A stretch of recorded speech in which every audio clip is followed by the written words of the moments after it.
నేను doctor Srinivas Reddy, shoulder specialist.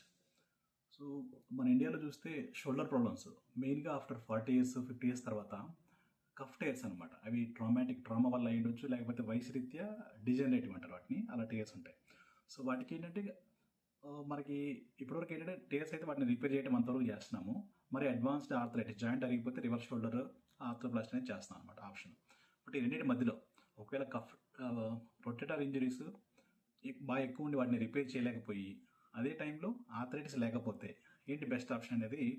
So ఇప్పటివరకు అయితే మన ఇండియాలో చాలా తక్కువ మంది చేస్తున్నారు. సో నేను ఈ మధ్య రీసెంట్గా ఒక 2 months shoulder advance shoulder scopy advance shoulder ఆర్థోప్లాస్టీలో ట్రైన్ అయ్యాను.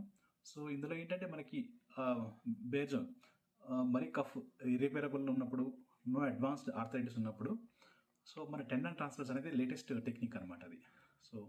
సో ఇన్ కేస్ మీకు ఇట్లాంటి ఎంఆర్ఐ రిపోర్ట్స్ వచ్చినప్పుడు దీనికి ఏం చేయాలి, బెస్ట్ ఆప్షన్ ఏంటి అనేది ఒకవేళ మీకు if you want to discuss you can share me, we can discuss. Right, thank you.